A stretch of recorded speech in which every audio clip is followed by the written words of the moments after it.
যেটো কথা কৈছে যে মুখ্যমন্ত্ৰী কিন্তু এই অভিযোগটো যেতিয়া উত্থাপন কৰিছিলে পাকিস্তানৰ প্ৰসংগ যেতিয়া উত্থাপন কৰিছিলে তাৰ পিছতে কিন্তু গৌৰৱ গগৈ সভাপতি পাতিছে low visibility,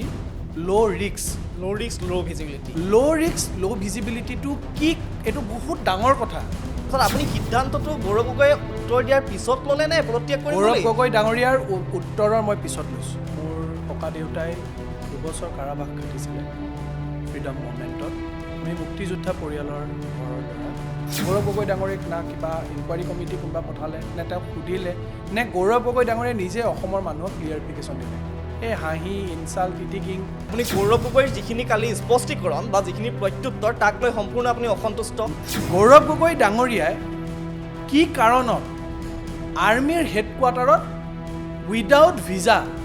যাব লগা হ'ল আৰু সেই কথাখিনি পাছপৰ্টত নাই। মুখ্যমন্ত্ৰী ডক্টৰ হিমন্ত বিশ্ব শৰ্মাই যেতিয়াৰ পৰা পাকিস্তানৰ এই গোটেই ইছ্যুটোৰ কথা উলিয়াইছে বা অভিযোগখিনি উত্থাপন কৰিছে তাৰপিছত আপুনিয়ে একমাত্ৰ ব্যক্তি নেকি যি গৌৰৱ গগৈৰ বিৰুদ্ধে এইদৰে পত্ৰ এখন আপুনি প্ৰথম খাৰগেলে লিখিছে কিন্তু পাকিস্তান ৰিলেটেড কোনো কথাত আমি কেতিয়াও সহ্য কৰিব নোৱাৰোঁ কাৰণ আমাৰ এখন দেশত বহু ল'ৰা আমাৰ এখন দেশৰ শ্বহীদ হৈছে। গৌৰৱ গগৈ ডাঙৰীয়াই যদি উত্তৰ নিদিয়ে গৌৰৱ গগৈ ডাঙৰীয়াক অসমৰ ৰাইজে উত্তৰ দিব আৰু সেইটো আপোনালোকে মে' বা জুন মাহত চাই ল'ব।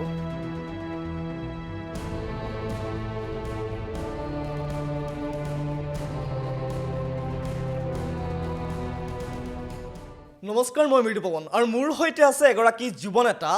যিগৰাকী যুৱনেতাই আজিৰ দিনটোতেই কংগ্ৰেছ ত্যাগ কৰিছে এটা দীঘলীয়া যাত্ৰা কংগ্ৰেছৰ সৈতে আৰু আজিৰ দিনটোত তেওঁ কংগ্ৰেছ ত্যাগ কৰিছে তেওঁ হৈছে ডক্টৰ সঞ্জু বৰুৱা আপোনাক স্বাগতম জনাইছোঁ প্ৰথমতে আৰু আপুনি এটা দীঘলীয়া যাত্ৰা কংগ্ৰেছৰ লগত জড়িত সঁচা কথা ক'ব গ'লে আপুনি ছাত্ৰ অৱস্থাৰ পৰাই আপোনাৰ পৰিয়ালৰ লগতে আপুনিও পৰৱৰ্তী পৰ্যায়ত আপুনি কংগ্ৰেছৰ সৈতে জড়িত হৈ পৰিল আৰু এই দীঘলীয়া যাত্ৰাৰ অন্তত কিন্তু আজি হঠাৎ আপুনি পদত্যাগ কৰিল কিয় এই এটা সিদ্ধান্ত এই কঠিন সময়ত কাৰণ এইকাৰণে কঠিন সময় বুলি কৈছোঁ যে ২৬ৰ নিৰ্বাচন সমাগত আৰু নিৰ্বাচনৰ সময়ত বিশেষকৈ গৌৰৱ গগৈ যিগৰাকী APCC সভাপতি তেওঁ নিজে এগৰাকী যুৱনেতা বুলি কোৱা হয় আৰু সমান্তৰালকৈ কংগ্ৰেছৰ যিটো ভৱিষ্যত তাৰ লগত যুৱ নেতাসকলৰ যিটো ভৱিষ্যত জড়িত হৈ আছে কংগ্ৰেছৰ যদি উত্থানৰ ক্ষেত্ৰত আগবাঢ়ি যাবৰ ক্ষেত্ৰত আমি চাবলৈ যাওঁ তেনে পৰিস্থিতিত আপোনাৰ দৰে এগৰাকী যুৱনেতা যিগৰাকী যথেষ্ট এগৰাকী অধ্যয়নশীল আপুনি একাডেমিকভাৱে অৰ্থাৎ শিক্ষাগতভাৱেও যথেষ্ট আগবঢ়া বুলি আমি যিমান খবৰ পাইছোঁ জানো তাৰ পিছতো হঠাৎ এই যি ৰেজিগনেশ্যন বা পদত্যাগ ইয়াৰ অন্তৰালত থকা কাহিনীটো কি কাৰণটো কি চাওক এই কথাটো এনেকুৱা ধৰণৰে মই আপোনাক ক'ব লাগিব আমি সকলোৱে সমাজক সেৱা কৰিবৰ কাৰণে বা আমি নিজৰ অঞ্চলটো বা ৰাজ্যখন বা নিজৰ দেশখনক আগুৱাই লৈ যাবৰ কাৰণে এটা মাধ্যম লাগে আমি ৰাজনীতিত সেইকাৰণে আছোঁ হয় মোৰ ঘৰখনৰ আপোনাক মই এইটো কথা ক'ব পাৰোঁ যে মোৰ ককা দেউতাই 2 বছৰ কাৰাবাস খাটিছিলে ফ্ৰীডম মুভমেণ্টত আমি মুক্তিযোদ্ধা পৰিয়ালৰ ঘৰৰ ল'ৰা মোৰ দেউতাই 50টা বছৰ কংগ্ৰেছক জীৱন দিছে আৰু মই প্ৰায় 16টা বছৰ কংগ্ৰেছ কৰি খুব দুখেৰে মই যোৱাকালি ৰিজাইন দিব লগা হৈছে খুব দুখেৰে হয় আৰু তাৰ আগতে মই কৈ লওঁ এতিয়াও কংগ্ৰেছ দলত বহু ভাল বহু জ্ঞানী গুণী নেতৃত্ব ল'ব পৰা ব্যক্তি আছে আৰু এতিয়াও বহুত গাঁৱে ভৈয়ামে কংগ্ৰেছ দলক ভাল পোৱা বা কাম কৰা মানুহ আছে কিন্তু কথা সেইটো নহয় কথা হৈছে মাননীয় মুখ্যমন্ত্ৰী ডক্টৰ হিমন্ত বিশ্ব শৰ্মা ডাঙৰীয়াই গৌৰৱ গগৈ ডাঙৰীয়াৰ বিৰুদ্ধে যিটো অভিযোগ দিছিলে এই অভিযোগটোৰ সত্যতা আছেনে নাই এই গোটেই কথাখিনিক চাই ছেপ্টেম্বৰ মাহত মই এখন চিঠি দিছিলোঁ আপুনি মল্লিকাৰ্জুন খাৰগে ডাঙৰীয়ালৈ মই এখন চিঠি দিছিলোঁ আৰু মই কৈছিলোঁ চিম্পলি যে গৌৰৱ গগৈ ডাঙৰীয়াৰ বিৰুদ্ধে এনেকৈ এটা এলিগেশ্যন অনা হৈছে এই গোটেই কথাটো গৌৰৱ গগৈ ডাঙৰীয়াৰ ওপৰত এটা ইনকুৱাৰী কৰি যিহেতুকে আমাৰ শত্ৰু ৰাষ্ট্ৰৰ লগত জড়িত আৰু সেইটো বস্তুৱে অসমৰ মানুহে কেতিয়াও সহজভাৱে নলয় গতিকে আপোনালোকে এটা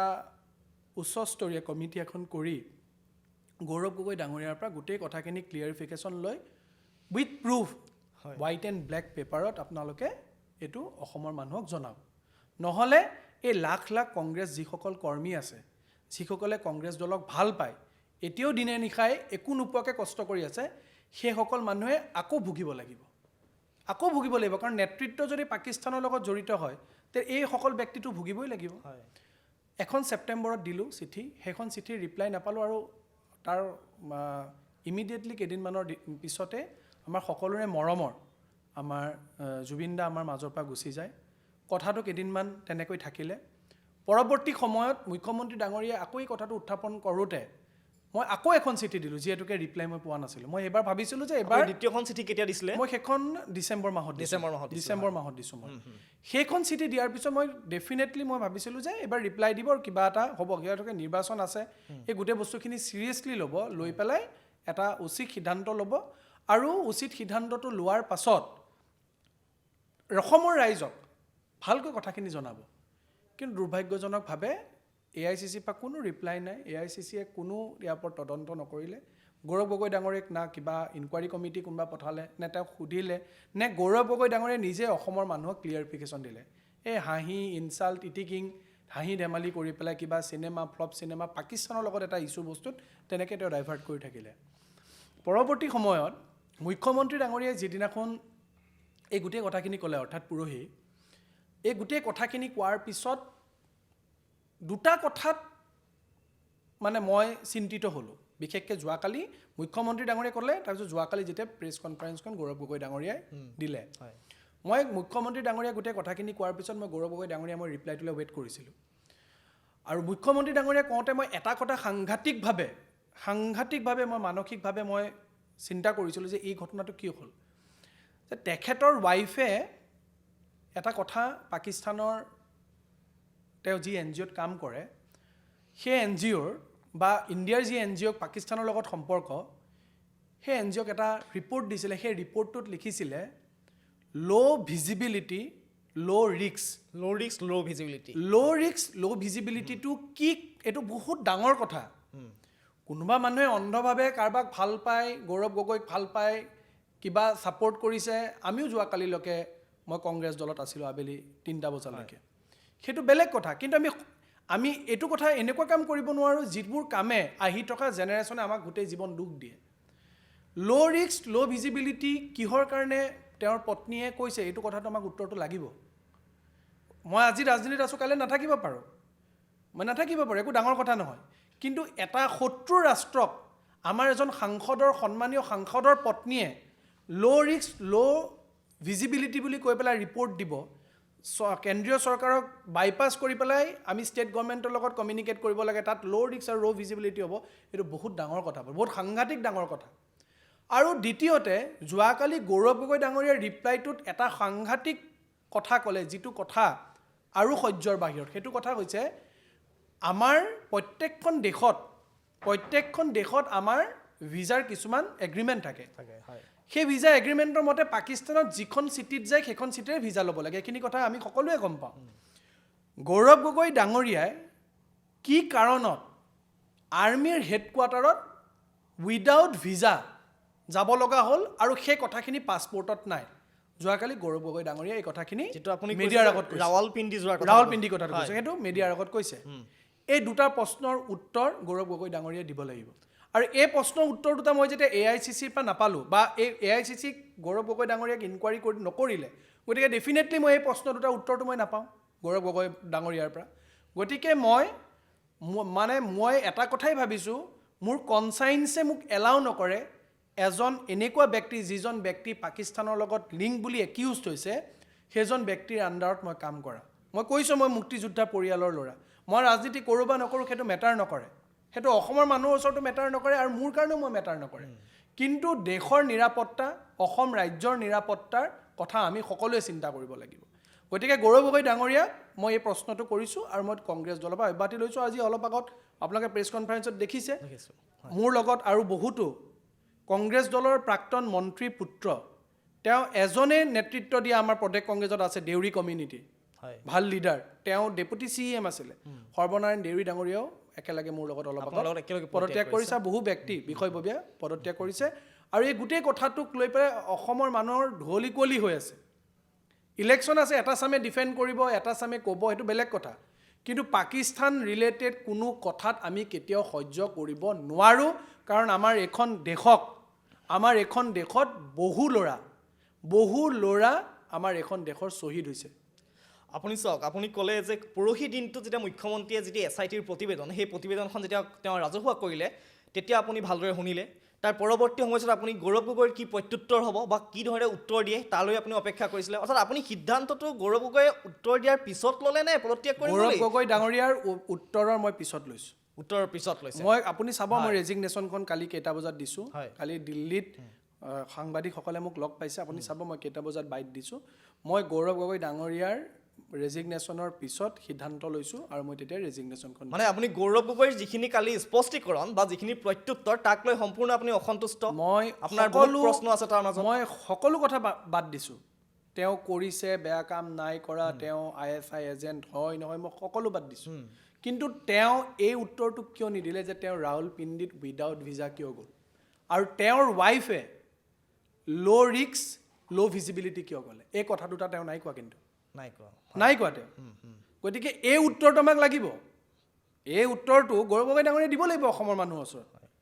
অসমৰ মানুহৰ ওচৰত জবাব দিব কাৰণ পাব্লিক ৰিপ্ৰেজেণ্টেটিভে সকলো কথা মানুহৰ ওচৰত ৰাজহুৱা কৰিব লাগিব যিবোৰ কথাত কুৱেশ্যন আহিব আপুনি যিখিনি কথা কৈছে আপুনি ছেপ্টেম্বৰত এখন পত্ৰ লিখিছে মল্লিকাৰ্জুন খাৰ্গেলৈ তেওঁ ৰাষ্ট্ৰীয় সভাপতি আপোনালোকৰ AICC পৰৱৰ্তী সময়ত আপুনি ডিচেম্বৰত এখন পত্ৰ লিখিলে এতিয়া কথাটো হৈছে যে মুখ্যমন্ত্ৰী ডক্টৰ হিমন্ত বিশ্ব শৰ্মাই যেতিয়াৰ পৰা পাকিস্তানৰ এই গোটেই ইছ্যুটোৰ কথা উলিয়াইছে বা অভিযোগখিনি উত্থাপন কৰিছে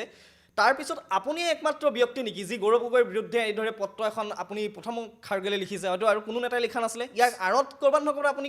যি ধৰণে আপোনাৰ কথাখিনি শুনিছোঁ বা আপুনি যি ধৰণে আপোনাৰ প্ৰতিক্ৰিয়া ব্যক্ত কৰিছে ক'ৰবাত নহয় ক'ৰবাত আপুনি ব্যক্তিগতভাৱে আক্ৰোশ আছে নেকি গৌৰৱ গগৈৰ প্ৰতি একেবাৰে আক্ৰোশ বেলেগ একো কথা নাই মই আক্ৰোশ কৰা আপুনি আক্ৰোশ কৰা XYZ কোনোবাই কাৰোবাক আক্ৰোশ কৰাটো একদম নগণ্য কথা পাকিস্তানৰ ওচৰত পাকিস্তানৰ লগত মিতিৰালি কৰা আৰু কাৰোবাৰ প্ৰতি কিবা আক্ৰোশ থকা নথকা একদম নগণ্য কথা মই চিঠিখন এইকাৰণে দিছিলোঁ কাৰণ দলটোক ভাল পাওঁ চিঠিখনৰ কথা মই ৰাজহুৱা কাৰণে মই যদি দলক ৰাজহুৱা কৰিলোহেঁতেন তেতিয়া দলক কিবা এটা ক্ষতি হ'লে তেতিয়া বেলেগ কথা নাই কৰা মই ৰাজহুৱা কৰা নাই আজি মই কৈছোঁ এইকাৰণে কোৱা নাই কাৰণ দলৰ আভ্যন্তৰীণ কথা এটা আভ্যন্তৰীণ বিষয় এটা AICCয়ে যদি গোটেই বস্তুখিনি গৌৰৱ গগৈৰ লগত কথা পাতি যদি গৌৰৱ গগৈ ডাঙৰীয়া গোটেইখিনি কথা তথ্য অনুযায়ী যদি অসমৰ মানুহৰ ওচৰত দেখুৱাই দিলেহেঁতেন হয়তো আজি মুখ্যমন্ত্ৰী ডাঙৰীয়াও ইমান ডাঙৰ এখন প্ৰেছ কনফাৰেঞ্চ নিদিলেহেঁতেন ক্লিয়াৰ হৈ গ'ল তেওঁ কি তেওঁ কৈ আছে তেওঁ বজাৰ চাবলৈ গৈছে তেওঁ কৈ আছে তেওঁ কোন হোটেলত থাকে কি খায় ক'ত বহে পাৰ্কত এইবিলাক কথা এজন সাংসদ এজনে তেনেকুৱা কথা কয় নেকি বাৰু আপুনি কওকচোন তেওঁ চব মানুহে সেইটো সময়ত ফটো উঠিব পাৰে মোবাইল আছে মানুহৰ তথ্য থাকি যায় সেইবিলাক ফটো তেওঁ দি পেলাই সময় অনুযায়ী বা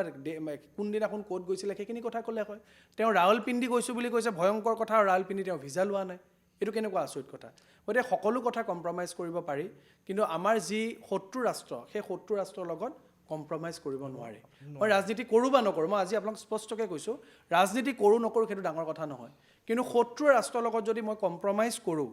শত্ৰু ৰাষ্ট্ৰৰ এজন একিউজড মানুহৰ লগত যদি কম্প্ৰমাইজ কৰোঁ তেতিয়াহ'লে মোক আহি থকা প্ৰজন্মই কেতিয়াও ক্ষমা নকৰিব আজি গৌৰৱ গগৈ ডাঙৰীয়াক এই গোটেই কথাখিনি ওলোৱাৰ লগে লগে AICCয়ে কি কৰিব লাগিছিল AICCয়ে গৌৰৱ গগৈ ডাঙৰীয়াক অলপ দূৰত ৰাখিব লাগিছিল ক'ব লাগিছিল যে ইলেকশ্যন আছে তোমাৰ কথা এটা এনেকুৱাকৈ ওলাইছে তুমি নিজে দূৰত থাকা তুমি পাব্লিকৰ কাম কৰি থাকা তোমাৰ যেতিয়ালৈকে ক্লিন চিট নোলায় তুমি দূৰত থাকা পাৰ্টিটো কাম কৰি থাকা কিন্তু তুমি সভাপতি পদত থাকিব নালাগে তুমি দূৰত থাকা সভাপতি হোৱাৰ বহুত যোগ্য মানুহ আছিলে দেৱব্ৰত শইকীয়া হ'ব পাৰিলেহেঁতেন প্ৰদ্যুৎ বৰদলৈ হ'ব পাৰিলেহেঁতেন কিন্তু পাকিস্তান ইছ্যুটো যেতিয়ালৈকে ছল্ভ হৈ নাযায় যেতিয়ালৈকে নেশ্যনেল এজেঞ্চি এটাই ক্লিন চিট দি নিদিয়ে তুমি অলপ দূৰত থাকা আপুনি যিটো কথা কৈছে যে মুখ্যমন্ত্ৰীয়ে কিন্তু এই অভিযোগটো যেতিয়া উত্থাপন কৰিছিলে পাকিস্তানৰ প্ৰসংগ যেতিয়া উত্থাপন কৰিছিলে তাৰ পিছতে কিন্তু গৌৰৱ গগৈ সভাপতি পাতিছে একজেক্টলি আৰু ইয়াত আপোনাৰ কি উত্তৰ থাকিব যেতিয়া পাকিস্তানৰ ইছ্যু এটা ওলোৱাৰ পিছত কংগ্ৰেছ দলে গৌৰৱ গগৈ ডাঙৰীয়াক যদি সভাপতি পাতিছে তাৰমানে they are not at all serious with the allegations Gaurav Gogoi ডাঙৰীয়াই যিটো ইছ্যুক লৈ পেলাই একিউজড কৰিছে বা ওলাইছে সেই সময়ত সেই কামটো কেতিয়াও কৰিব নালাগিছিল সভাপতি পতাক লৈ বিৰোধিতা মানে গৌৰৱ গগৈ সভাপতি এবছৰ নহয় গৌৰৱ গগৈ সভাপতি 20 বছৰ থাকক 30 বছৰ থাকক কোনো আপত্তি নাই তেখেতৰ পিতৃক আমি যথেষ্ট সন্মান কৰোঁ কংগ্ৰেছ দলত মই প্ৰথমতে আৰম্ভণিত কৈছোঁ বহুত ভাল মানুহ আছে এতিয়াও নেতৃত্ব দিব পৰা বহুত ভাল মানুহ আছে গাঁৱে ভূঞে ভাল কাম কৰা মানুহ আছে কিন্তু গৌৰৱ গগৈ ডাঙৰীয়াৰ যিটো ইছ্যুত এলিগেশ্যন আহিছিলে সেই সময়ত গৌৰৱ গগৈক এই পদটো দিব নালাগিছিল গৌৰৱ গগৈ নিজে ক্লিয়াৰ কৰিব লাগিছিলে যে ঠিক আছে চেণ্ট্ৰেল গভৰ্ণমেণ্টে যদি মোৰ একোৱেই নাইকিয়া মোৰ যদি একোৱে ভুল নাই চেণ্ট্ৰেল এজেঞ্চিয়েতো মোক ইনকুৱাৰী কৰিলে ডেফিনেটলি একো নাপায় গতিকে যেতিয়া ক্লিন চিট পাম ডেফিনেটলি তেওঁ আকৌ প্ৰেচিডেণ্ট হ'ব পাৰিলেহেঁতেন বা তেওঁ তাৰ পিছত প্ৰেচিডেণ্ট হ'ব পাৰিলে হয় আৰু ইলেকশ্যনলৈকে তেওঁ নিজে কেম্পেইনিং কৰিলেহেঁতেন কি ডাঙৰ কথা কিন্তু তেওঁ পাৰ্টি প্ৰেচিডেণ্টত থাকি তেওঁ কোনো ৰেছপনচিবলি কোনো এনচাৰ নিদিয়াকৈ ফ্লপ শ্ব' চিনেমা কিবা কিবি কোৱা কথাটোত সাংঘাতিকভাৱে দুখ প্ৰকাশ কৰিছোঁ আৰু এতিয়া এই দুখ প্ৰকাশ কৰা কথাটোক লৈ পেলাই কোনে কি কয় মই নাজানো কিন্তু মই এটা কথা স্পষ্টকৈ ক'ব বিচাৰিছোঁ গৌৰৱ গগৈ ডাঙৰীয়া কিন্তু উত্তৰ দিব লাগিব উত্তৰ দিব লাগিব আপোনাৰ গৌৰৱ গগৈ ডাঙৰীয়াই উত্তৰ দিবই লাগিব গৌৰৱ গগৈ ডাঙৰীয়াই যদি উত্তৰ নিদিয়ে গৌৰৱ গগৈ ডাঙৰীয়াক অসমৰ ৰাইজে উত্তৰ দিব আৰু সেইটো আপোনালোকে মে' বা জুন মাহত দেখি চাই ল'ব আপুনি যিদৰে গৌৰৱ গগৈ কথাটোক লৈ শংকিত বা আপুনি এইটো এটা গুৰুত্বপূৰ্ণ এটা বিষয় বুলি ভাবিছে বা গুৰুতৰ অভিযোগ বুলি ভাবিছে আপুনি তেওঁক কৈছে যে কিয় সভাপতি পাতিব নালাগিছিল বা সেইটো আপুনি প্ৰশ্ন উত্থাপন কৰিছে একে সময়তে কালি যেতিয়া গৌৰৱ গগৈয়ে যিখন সংবাদমেল দিছিলে সংবাদমেলৰ বাওঁফাল আৰু বাওঁহাতে আৰু সোঁহাতে দুগৰাকী জ্যেষ্ঠ নেতাই বহি আছিলে এগৰাকী হৈছে ৰকিবুল হুছেইন তেওঁ ধুবুৰীৰ সাংসদ আনফালে প্ৰদ্যুৎ বৰদলৈ সেইগৰাকী হৈছে নগাঁৱৰ সাংসদ দুয়োজন জ্যেষ্ঠ নেতা তেওঁলোকে কিন্তু তাৰ বিৰোধিতা কৰা নাই অৰ্থাৎ আপুনি যিদৰে বিৰোধিতা কৰিছে ক'ৰবাত নহয় ক'ৰবাত কিন্তু জ্যেষ্ঠ নেতাই আজিৰ দিনত কিন্তু তেওঁৰ ৰক্ষণাবেক্ষণ দিছে আপুনি চাওক যিকোনো বস্তু এটা মই কালি ৰিজাইন দিয়াৰ আগলৈকে এই কথাখিনি ক'ব পাৰিছিলোঁ জানো পৰা নাছিলে হয় সেইটো এটা নিয়ম আপুনি যদি নিউজ 18ক বেয়া পায় কিবা এটা কাৰণে আপুনি নিউজ 18ক বেয়া পালে আপুনি নিউজ 18ত থাকি পেলাই আপুনি নিউজ 18ৰ কথা ক'ব পাৰিব নেকি আপুনি নোৱাৰে ন আপুনি ওলাই যাব লাগিব প্ৰথমত আপুনি ৰিজাইন দিব লাগিব তাৰপিছত আপুনি কোনোবা চেনেলত জইন কৰক নকৰক আপুনি তাৰপিছত আপুনি এলিগেশ্যন দিব পাৰে যে মানুহখিনিয়ে মোৰ লগত এনেকুৱা কৰিছে হয়নে মই পাৰ্টিত থাকি ইনডিচিপ্লিন কৰিব নোৱাৰোঁ পাৰ্টিত থাকি মই ৰাইজক মাতি ক'ব নোৱাৰোঁ গৌৰৱ গগৈক প্ৰশ্ন সুধিব নোৱাৰোঁ যদি AICCয়ে গৌৰৱ গগৈক ৰিপ্লাই নিদিয়ে গৌৰৱ গগৈৰ বিৰুদ্ধে এলিগেশ্যন দিয়াৰ পাছত গৌৰৱ গগৈৰ বিৰুদ্ধে কাগজ দিয়াৰ পাছত তে গৌৰৱ গগৈ মই পাৰ্টিত থাকি পেলাই কাৰ ওচৰত জাষ্টিছ বিচাৰিম চাওক আমি এটা কথা মই আজি প্ৰেছ কনফাৰেঞ্চতো কৈছোঁ আমি এখন নৰ্থ ইষ্টখন আপুনি ভাবকচোন আমি কোনটো ছাইডত আছোঁ এটা চিকেন নেকৰ কথা আপোনাক শুনি থাকে ইমান ডেঞ্জাৰ জেগাত আমি আছোঁ আৰু এই চিকেন নেকটোৰ যদি বাংলাদেশ বা পাকিস্তানৰ লগত চিকেন নেকৰ সম্পৰ্ক নাই যদিও বাংলাদেশ আৰু পাকিস্তানৰ সম্পৰ্কটো আপুনি জানে গতিকে এইবিলাক বস্তু যদি নৰ্থ ইষ্টৰ পৰা যদি কম্প্ৰমাইজ হয় তেতিয়াহ'লে কি ভয়ংকৰ হ'ব পাৰে আপোনাৰ মোৰ দৰে ব্যক্তিৰ পিছৰ জেনেৰেশ্যনে আমাক দুখ নিদিবনে যে তুমি এনেকুৱা এটা পাৰ্টি কৰিছিলা যিটো পাৰ্টিৰ মুৰব্বীজন পাকিস্তানৰ লগত লিংক আছে কাইলৈ আপুনি ভাবক কাইলৈ যদি 5 বছৰ পিছত ওলাই গ'ল গৌৰৱ গগৈ সঁচাকৈ NIA ৰিপৰ্টত গৌৰৱ গগৈ পাকিস্তানৰ ISIৰ লগত লিংক আছে ক্ষমা কৰিব পাৰিম মই নিজক নিজে মই ক্ষমা কৰিব পাৰিম মুক্তিযোদ্ধা পৰিয়ালৰ ল'ৰা বুকু পিন্ধাই ঘূৰোঁ মোৰ ককাই জেল খাইছিলে ফ্ৰীডম ফাইটাৰ হয় মোৰ ককা আৰু মই পাকিস্তানী এজেণ্টৰ লগত কাম কৰি আছোঁ যদি 2 বছৰ 3 বছৰ পিছত সেইটো ওলায় আৰু যদি নোলায় তেতিয়া গম পাম যে গৌৰৱ গগৈ ভাল মানুহ আছিলে আৰু নোলোৱাৰটো প্ৰশ্ন নাই কেনেকৈ প্ৰশ্ন থাকিব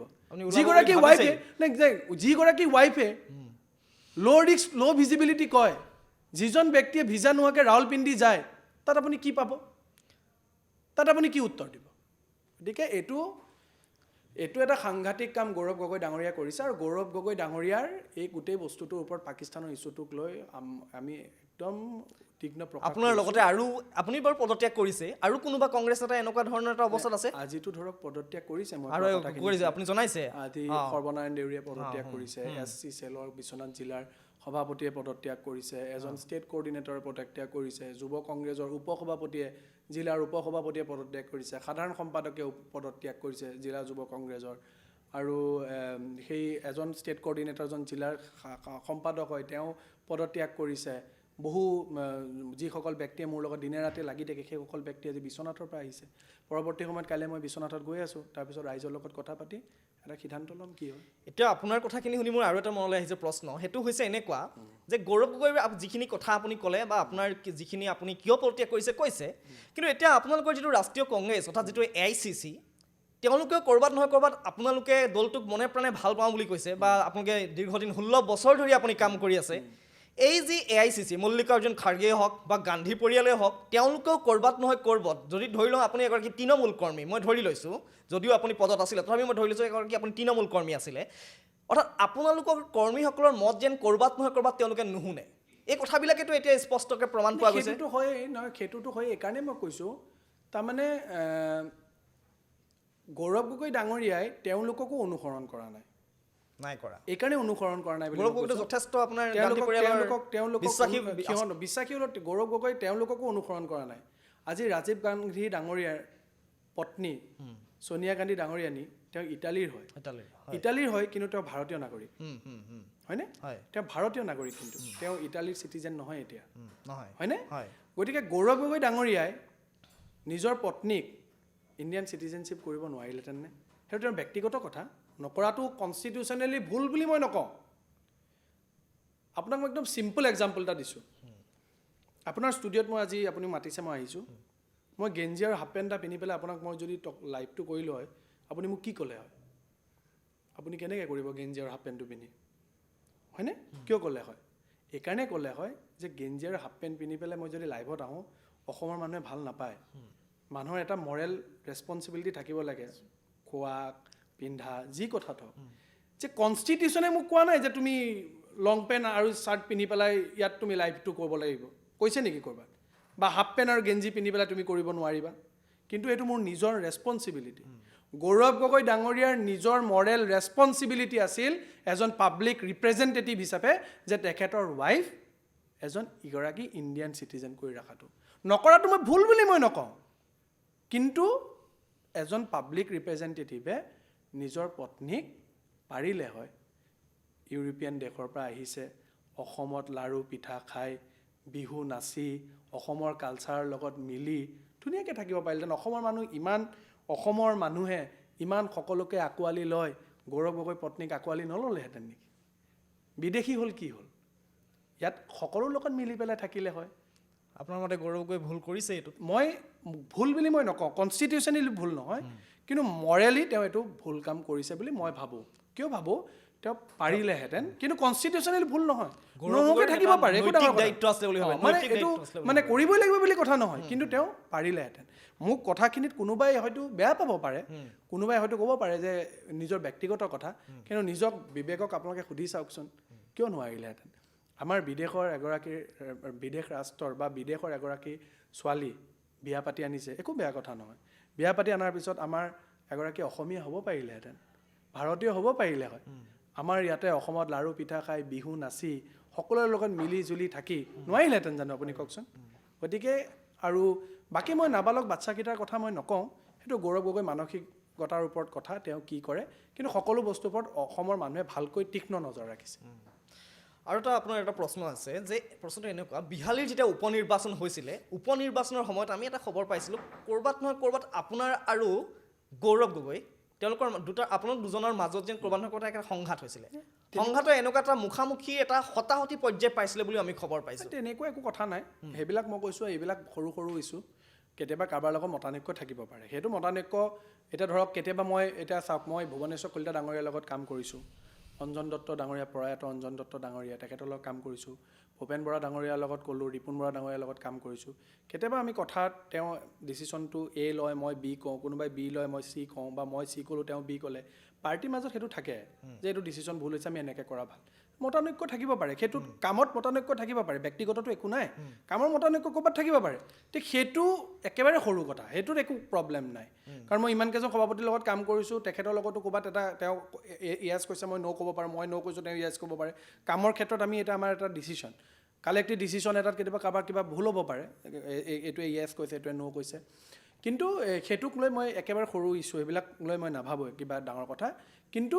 পাকিস্তানৰ ইছ্যুটো আমি এৰি দিব পৰা ইছ্যু নহয় এইটো এৰি দিব পৰা ইছ্যু নহয় পাকিস্তানৰ ইছ্যু মই চাওক এবাৰ যদি মই চাগে যদি দলত থাকিলোঁ হয় মই যিমান কষ্ট কৰিছিলোঁ হয়তো চাগে মই ইলেকশ্যনো খেলিলোঁ হয় এবাৰ টিকটৰ দাবীদাৰ আছিলে এবাৰ ডেফিনেটলি মই এপ্লিকেশ্যন কৰাই নাই এপ্লিকেশ্যন কেনেকৈ কৰিম পাকিস্তানৰ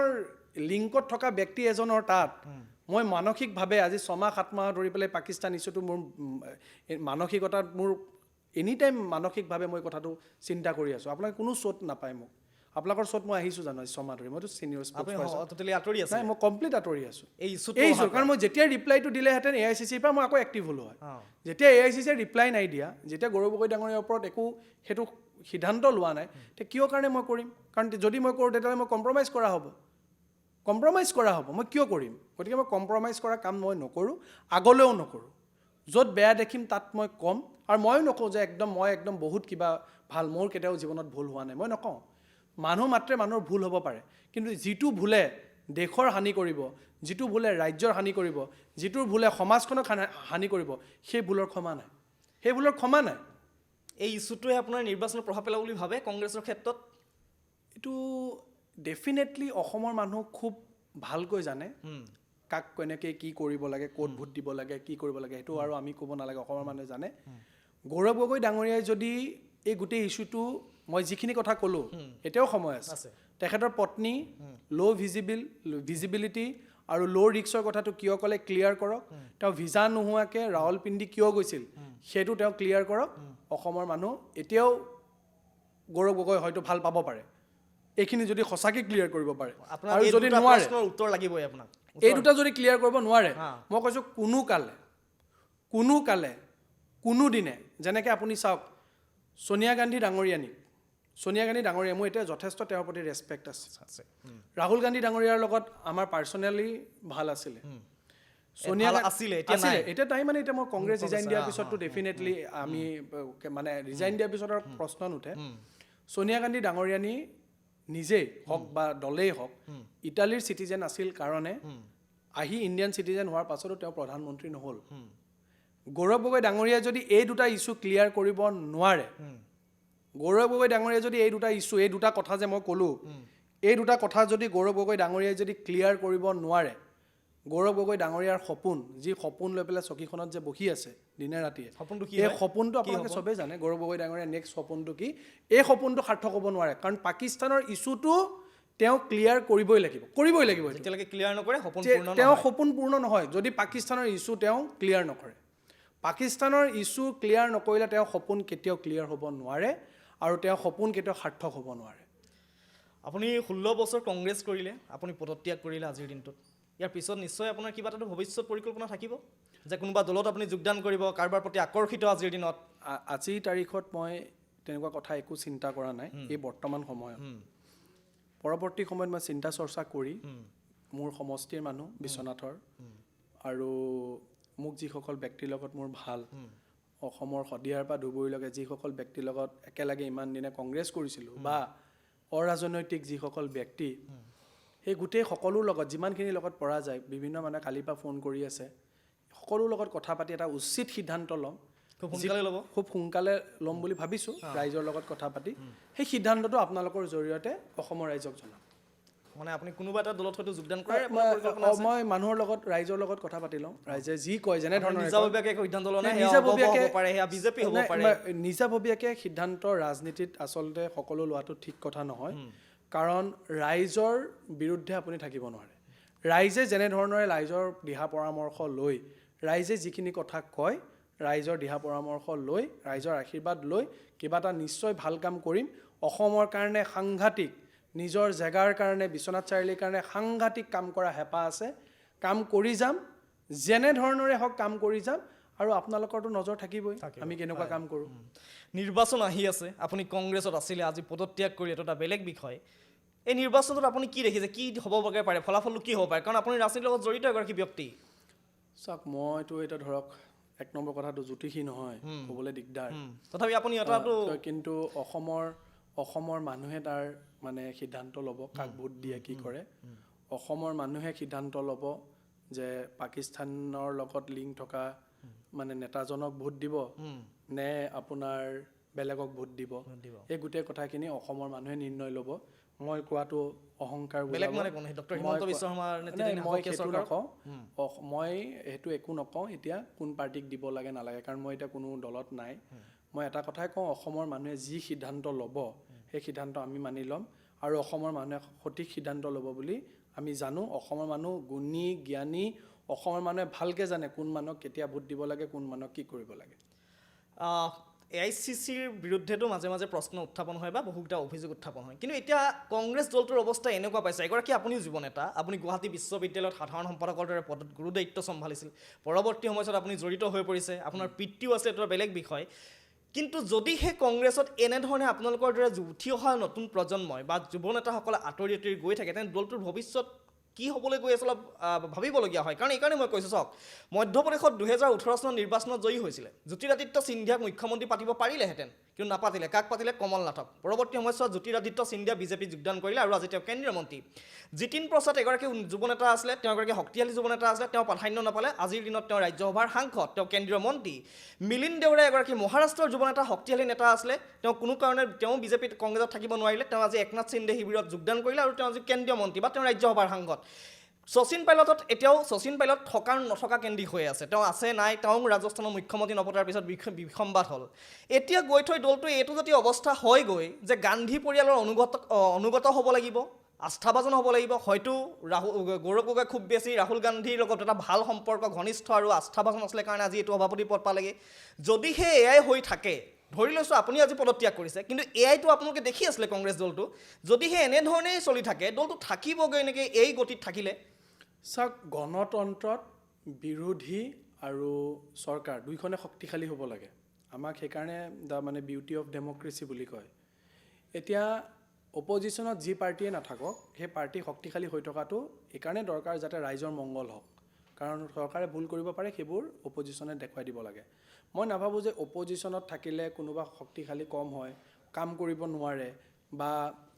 চৰকাৰত থাকিলে বেছি কাম কৰিব পাৰে। কাৰণ মই 2014 চনৰ পৰা ইউনিয়ন গভৰ্ণমেণ্ট গৈছে, 16 চনৰ পৰা কংগ্ৰেছ চৰকাৰ গৈছে অসমত। আমিতো দিনে ৰাতিয়ে কাম কৰিছোঁতো। আমি অপজিশ্যন থাকি কাম কৰিছোঁ 26লৈকে, 10 বছৰ দিছোঁ। সেইটোৱে প্ৰশ্ন যে আপোনাক কিন্তু ৰাখিবৰ কাৰণে চেষ্টা নকৰিলে। আমি চৰকাৰত যাওঁ বুলি ক'লে একেবাৰে চকু মুদি যাব পাৰিলে। আমি ইমান ধৰক মানে পঢ়া শুনাটো ইমান বেয়া নাছিলোঁ, আৰু ধৰক অসমৰ মানুহৰ লগত মাটি বালি পানীৰ লগতে জড়িত থকা মানুহ, গতিকে আমি যাব পাৰিলোঁ হয়। 10 বছৰ কণ্টিনিউ কাম কৰিছোঁ কিন্তু অপজিশ্যনত থাকি পেলাই, আৰু কোনোবা চৰকাৰত যাব লাগিব বুলি কোনো মোহ নাইকিয়া। কিন্তু এই গোটেই বস্তুটো দলে ফিউচাৰ, মই দলক এতিয়াও দলৰ প্ৰতি মোৰ ভাল ভাৱ আছে, বেয়া ভাৱ মোৰ নাই। দলে ফিউচাৰ নতুন প্ৰজন্মৰ মানুহক ভাল কামৰ কাৰণে আগুৱাই দি কাটি কৰি থকা স্বভাৱটো এৰি নতুন প্ৰজন্মক গ্ৰাছৰুটৰ পৰা উলিয়াই আনি আগুৱাই দিব লাগে, আৰু নতুনক যিমান পাৰে নেতৃত্ব দিব লাগে। তেতিয়া মই ভাবোঁ এটা সময়লৈ মই অপজিশ্যনত থাকক বা চৰকাৰত থাকক, দল ভালে থাকিব। মল্লিকাৰ্জুন খাৰ্গে যি সময়ত 80+ এগৰাকী ব্যক্তি, সেই সময়ত বিজেপিয়ে সভাপতি পাতিছে কাক? নীতিন নবীনক, 45 বছৰীয়া। শশী থাৰুৰৰ দৰে ব্যক্তি, এগৰাকী ডিপ্ল'মেট, এগৰাকী লেখক, তাৰপিছত তেওঁ সভাপতি নিৰ্বাচনত পৰাজিত হৈছে। সেইটো সময়ত আপুনি কিন্তু কংগ্ৰেছত আছে, আজিহে আপুনি পদত্যাগ কৰিছে। তাৰপিছতো খাৰ্গে কিন্তু আপোনালোকৰ কাৰণে বা আপোনালোকৰ সেই সময়ত দলটোৰ কাৰণে তেওঁহে সভাপতি হ'ব লাগে। এই যদি চিন্তাধাৰা, ক'ৰবাত নহয় ক'ৰবাত গান্ধী পৰিয়াল নাথাকিলেগৈ যে কংগ্ৰেছ নাথাকিব পাৰে। সেইটো এতিয়া মই বহু কথা ক'ব, মোৰ আপুনি আজি খুলি ক'ব পাৰে, কাৰণ আপুনি কংগ্ৰেছত নাই মই বহু কথা ক'ম, আহিম আপোনালোকৰ ষ্টুডিঅ'ত। আজি যাবলৈ দিয়ক, বহু কথা ক'ব লগা আছে, সময়ত মই ক'ম। মই মোৰ সিদ্ধান্তটো অসমৰ ৰাইজক, মানুহক, মোক ভাল পোৱা যিসকল ব্যক্তিক সুধি লৈ মই যি সিদ্ধান্ত ল'ম, সিদ্ধান্তৰ পিছত আপোনাৰ লগত ইয়াত আকৌ আহিম, বহিম, আৰু আপুনি সোধা প্ৰত্যেকটো প্ৰশ্নৰ উত্তৰ সঠিক আৰু মই চকুৰে দেখা প্ৰত্যেকটো কথা আপোনাক ক'ম। এইটো মই আজি আপোনাৰ ষ্টুডিঅ'ত আপোনাক প্ৰতিশ্ৰুতি দি গ'লোঁ, ক'ম। কিন্তু আজি সকলো কথা মোৰ ক'বলৈ মানে মই ইচ্ছুক নহয়। আজি আপুনি পদত্যাগ কৰিছে যিহেতু ইচ্ছুক নহয়, কিন্তু আপুনি এটা কথা, যিটো দলক মই এটা স্থিতিত থাকিব 16 বছৰ মই ছাৰ্ভিচ দিছোঁ, যিটো দলক মই দলটোক আজি মই কেতিয়াও বেয়া ক'ব নোৱাৰোঁ। সেই দলটোৱে মোক বহুত দিছে, মোক চিনাকি দিছে। মই জেনেৰেল ছেক্ৰেটাৰী হৈছোঁ, AICC মেম্বাৰ হৈছোঁ, ৰিচাৰ্চ ডিপাৰ্টমেণ্টৰ কংগ্ৰেছৰ অসমৰ চেয়াৰমেন হৈছোঁ, এডুকেশ্যন ডিপাৰ্টমেণ্টৰ কংগ্ৰেছৰ চেয়াৰমেন হৈছোঁ, ছিনিয়ৰ স্প'ক্স পাৰ্চন হৈছোঁ, মিডিয়া পেনেলিষ্ট হৈছোঁ, ছেক্ৰেটাৰী হৈছোঁ, AICC মেম্বাৰ হৈছোঁ, কেম্পেইন কমিটিৰ ভাইচ চেয়াৰমেন হৈছোঁ, ৱাৰ ৰুমৰ চেয়াৰমেন হৈছোঁ 2024 ইলেকশ্যনৰ। ঢেৰ ৰেছপঞ্চিবিলিটিখিনি কৈ থাকিলে প্ৰায় 15-20 মিনিট লাগিব। ইমান দিন 16 বছৰত ৰেছপঞ্চিবিলিটি কাম কৰোঁ কাৰণে দিছিলে প্ৰত্যেকজন সভাপতিয়ে। গতিকে আজি গৌৰৱ গগৈও দিছে, আপোনাক দায়িত্ব দিছিলে। গৌৰৱ গগৈয়ে দিছে বুলি মই মানে অকল গৌৰৱ গগৈ দিছে বুলি মই নকওঁ, এইটো মোক দায়িত্ব দিল্লীয়েও দিছে। কেম্পেইন কমিটিৰ যিটো ভাইচ চেয়াৰমেন দায়িত্ব দিছিলে, দিল্লীয়ে দিছে। আৰু অকল গৌৰৱ গগৈয়ে মই মানে দিছে বুলি মই নকওঁ, তেওঁৰ ডেফিনেটলি এপ্ৰুভেল লাগিবই। আপোনাকতো সাধাৰণ সম্পাদকো ৰাখিব পাৰিলেহেঁতেন। জিতেন্দ্ৰ সিং ডাঙৰীয়াই এইটো দিম বুলি আগতেও কৈছিলে, আৰু ভূপেন বৰা ডাঙৰীয়াও কৈছিলে যে মোৰ কেম্পেইন কমিটিখনত ভাইচ চেয়াৰমেন থাকিব লাগিব, মই চেয়াৰমেন হ'ম, গুৰু দায়িত্ব পালন কৰিব লাগিব গোটেই অসমত 2026 ইলেকশ্যনত। কিন্তু আপুনি দুটা প্ৰশ্ন সদায় থাকিবই, মানে গৌৰৱ গগৈক লৈ যি দুটা প্ৰশ্ন, এই দুটা প্ৰশ্ন এতিয়াও থাকিব। মই আগলৈ যি কৰোঁ, যি কাম নকৰোঁ, য'ত নাথাকোঁ, যি ৰাজনীতিত নাথাকোঁ, যি নকৰোঁ, এই প্ৰশ্ন দুটা মই শেষ মুহূৰ্তলৈকে সুধি থাকিম যেতিয়ালৈকে উত্তৰ নাপাম যে গৌৰৱ গগৈ ডাঙৰীয়াই পত্নীয়ে ল' ভিজিবিলিটি ল' ৰিস্ক কিয় কৈছিল, কি কাৰণত লিখিব লগা হৈছিল। 2 নম্বৰত গৌৰৱ গগৈ ডাঙৰীয়াই উইদাউট ভিজা আৰ্মিৰ হেডকোৱাৰ্টাৰ পাকিস্তানৰ কিয় গৈছিল। এই দুটা প্ৰশ্ন গৌৰৱ গগৈ দিব লাগিব। গৌৰৱ গগৈ নোপোৱালৈকে উত্তৰ সুধি থাকিম। এতিয়া লাষ্ট প্ৰশ্ন, শেষৰটো প্ৰশ্ন যে আপুনি দলত এতিয়া নাই, আপুনি নতুন দলত যোগদানৰ হয়তো আপুনি ভাবিব, চিন্তা চৰ্চা কৰিব, ৰাইজে কি সিদ্ধান্ত লয়। 26ৰ নিৰ্বাচন আছে, নিৰ্বাচনত আপুনি এতিয়া অৱতীৰ্ণ হোৱাটো আপোনাৰ খুব কঠিন হৈ পৰিছে এই মুহূৰ্তত। চাওক, মই এটা আপোনাক কথা কৈছোঁ, জীৱনত মই এটা বস্তু মানি চলোঁ, সময়তকৈ আগত আৰু সময়তকৈ পিছত কোনো কাম নহয়। বুজি পাইছেনে? শ্ৰীকৃষ্ণই অৰ্জুনক কৈছিলে, হয়নে, হয়, মহাভাৰতত। গতিকে মই ভাবোঁ মোৰ যদি কপালত বা মই যদি মোৰ কৰ্মই মোক কোনোবা এটা জেগালৈকে লৈ যাব লগা আছে, লৈ যাব, মই তেতিয়াও হেপ্পী। আৰু মোক যদি লৈ নাযায় মই তেতিয়াও হেপ্পী। মোক এনেকৈ আপোনালোকে দেখিব। কিন্তু এটা কাম মোক কোনেও এৰাব নোৱাৰে, মোৰ জীৱনৰ শেষ মুহূৰ্তলৈকে। মই আমেৰিকাত চাকৰি পাইছিলোঁ, চাকৰি নকৰি মই কংগ্ৰেছ কৰিছিলোঁ, ৰাজনীতি কৰিছিলোঁ। এটা কথা মই কনফাৰ্ম কৰিব পাৰোঁ যে জীৱনৰ শেষ মুহূৰ্তলৈকে মই সমাজক সেৱা কৰি যাম। MLA MP এইবিলাক বস্তু মোৰ কাৰণে বহুত ডাঙৰ বস্তু নহয়, ডাঙৰ বস্তু নহয়, মোৰ কাৰণে ডাঙৰ বস্তু একেবাৰে নহয়। এইখিনি কথা মই তোক কেমেৰাৰ আগত কৈছোঁ। পালেও হেপ্পী, নাপালেও হেপ্পী, একেবাৰে আফচোচ কৰিব লগা নাই। কাম কৰাত মোক কোনো বাধা দিব নোৱাৰে। মই জানো মোৰ যদি কিবা টেলেণ্ট আছে, মই জানো মই যদি কাম কৰিব পৰা মোৰ হেঁপাহ আছে, মোক পৃথিৱীত কোনো শক্তিয়ে মোক ৰখাব নোৱাৰে কাম কৰাত। কোনো শক্তিয়ে মোক ৰখাব নোৱাৰে মই যদি কাম কৰিবলৈ বিচাৰোঁ। MLA মন্ত্ৰী হ'ব নোৱাৰিব পাৰোঁ, বিধায়ক হ'ব নোৱাৰিব পাৰোঁ, সৰু কথা নহ'ব বাৰু। মোৰ সেইটো অকল সপোন নহয় নহয়, মোৰ কাম কৰাটো সপোন। মোৰ ককা দেউতাৰ যিহেতুকে মানে ফ্ৰীডম ফাইটাৰ আছিলে, দেউতা 50 বছৰ ৰাজনীতিত আছিলে। গতিকে মই নাভাবোঁ যে MLA আৰু মন্ত্ৰী হ'লে কিবা কৰিব পাৰিব। ককা দেউতাও মন্ত্ৰী হোৱা নাছিল, মোৰ দেউতাও মন্ত্ৰী নহয়, আৰু মই যে হ'ব লাগিব মই নাভাবোঁ, কিন্তু কাম কৰি যাম। আৰু শেষত আপুনি ডক্টৰ হিমন্ত বিশ্ব শৰ্মা বৰ্তমান মুখ্যমন্ত্ৰী, তেওঁৰ কাম কাজ এই 5 বছৰীয়া কাৰ্যকালক লৈ আপোনাৰ মন্তব্য কি হ'ব? এতিয়া মই একো নকওঁ, আপোনালোকে মোক অকণ সময় দিয়ক। মই অতি শীঘ্ৰে যিমান পাৰোঁ সোনকালে মই সকলো কথা অসমৰ ৰাইজক জনাম। আপোনাৰ পিতৃও কেইদিনমানৰ পূৰ্বে কংগ্ৰেছ এৰিছে, তেওঁ পলিটিকেল ৰিটায়াৰমেণ্ট লৈছে। অলৰেডি পলিটিকেল 50 বছৰ কংগ্ৰেছ কৰিছে, তাৰপিছত তেওঁ পলিটিকেল ৰিটায়াৰমেণ্ট লৈছে। তেওঁ কিন্তু গৌৰৱ গগৈ অপৰিপক্ক নেতা বুলিয়ে কৈছে। তেওঁ তৰুণ গগৈ ডাঙৰীয়া, হিতেশ্বৰ শইকীয়া ডাঙৰীয়াৰ লগত একেলগে ৰাজনীতি কৰা মানুহ। তেওঁ সেই পিতৃতুল্য ব্যক্তি। তেওঁ কি কৈছে নকৈছে সেইটো নিজৰ ল'ৰাৰ দৰে সেইটো তেওঁ বুজি পাব। কিন্তু এটা প্ৰশ্ন লাষ্ট থাকিব, এটা কৰিবই লাগিব যে ক'ৰবাত নহয় ক'ৰবাত যদি আপোনাৰ পিতৃ সাংসদ হ'লহেঁতেন, আজি বিধায়ক হ'লহেঁতেন, আপোনাৰ গুৰুত্ব আৰু বেছি হ'লহেঁতেন নেকি আপোনাৰ কংগ্ৰেছত? কাৰণ চাওক, তানজিল হুছেইন, ৰকিবুল হুছেইনৰ পুত্ৰ, তেওঁ আকৌ বিধায়ক হ'বৰ কাৰণে মন মেলিছে। আপোনাৰ প্ৰতীক বৰদলৈ হঠাৎ আহিছে, হঠাৎ আহি প্ৰতীক বৰদলৈৰ নাম আমি ইয়ালৈ বহুত বেছি শুনা নাছিলোঁ। তেওঁ মাৰ্ঘেৰিটা সমষ্টিৰ পৰা বিচাৰে, তেওঁ প্ৰদ্যুৎ বৰদলৈৰ পুত্ৰ। কিন্তু আৰু দেখিও এটা শুনিবও বেয়া লাগে বা ক'বও বেয়া লাগে, কিন্তু ভূপেন বৰা এগৰাকী APCCৰ সভাপতি, তেওঁ ৰঙানদীৰ পৰা প্ৰাৰ্থিত্ব বিচাৰিছে। ৰঙানদীৰ পৰা কিন্তু কেৱল ভূপেন বৰাই বিচৰা নাই, তাৰ আৰু কেইবাজনো প্ৰাৰ্থীয়ে বিচাৰিছে। যি সময়ত প্ৰতীক বৰদলৈ মাৰ্ঘেৰিটাৰ পৰা নিৰ্বাচন খেলিবলৈ এজনে প্ৰাৰ্থী বিচাৰিছে বা তাত 2জন বা 3জন থাকিব কংগ্ৰেছৰ, সেইটো সময়ত ভূপেন বৰাৰ দৰে নেতাৰ কিন্তু প্ৰাৰ্থিত্ব প্ৰত্যাশী সেইখন ৰঙানদীত আকৌ অধিক। এই অৱস্থা কি চলিছে আচলতে কংগ্ৰেছত? এটা কথা কওঁ,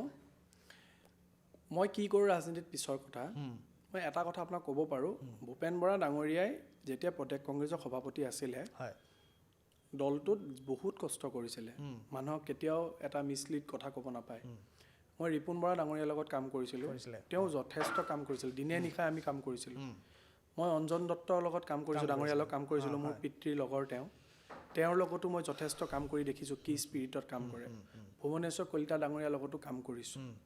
বাকীখিনি কথা মই ৰাইজৰ ওপৰত এৰি দিছোঁ আৰু বেছি নকওঁ। ঠিক আছে ডক্টৰ সঞ্জীৱ বৰুৱা, আপোনাক ধন্যবাদ জনাইছোঁ। আৰু পৰৱৰ্তী যিটো পৰিকল্পনা ল'ব, সেই পৰিকল্পনা আপুনি যি ধৰণে ভাবিছে তেনেধৰণে আগবাঢ়ি যাব বুলি আশা কৰিছোঁ। আৰু ডাঙৰ কথাটো হৈছে যে আপুনি 2টা প্ৰশ্ন এৰি থৈ গৈছে, এই প্ৰশ্নকেইটা উত্তৰ দিব লাগিব গৌৰৱ গগৈয়ে, APCCৰ সভাপতিয়ে, যোৰহাটৰ সাংসদগৰাকীয়ে। এই উত্তৰকেইটা তেওঁ নিদিয়ালৈকে আচলতে তেওঁ গৌৰৱ গগৈৰ বিৰুদ্ধে মাত মাতি যাম বুলি এক প্ৰকাৰ হুংকাৰ দিছে আমাৰ এই আজিৰ এই পডকাষ্টত কিন্তু পৰৱৰ্তী সময়ছোৱাত তেওঁৰ প্ৰশ্নক লৈ গৌৰৱ গগৈয়ে কিমান কেনেধৰণে উত্তৰ দিয়ে সেয়া লক্ষণীয় হ'ব লগতে তেওঁৰ ভৱিষ্যত পৰিকল্পনা যিবিলাক হয় আমিও জানিম তেওঁ কি কৰে আমিও দেখিম বা তেওঁ কেনেধৰণে আগবাঢ়ি যায় ৰাজনীতিৰ পথাৰ সেয়া খুব আমি ভালদৰে আমাৰ কাৰণে পৰিলক্ষিত হ'ব আৰু আমিও চাই যাম একেদৰে সকলোৱে দৰ্শকসকলেও চাই যাব সঞ্জু বৰুৱাক আমি শুভেচ্ছা জনাইছোঁ আৰু ইয়াৰ লগে লগে ইয়াৰ পৰা আজিৰ অনুষ্ঠানৰ পৰা বিদায় লৈছোঁ ধন্যবাদ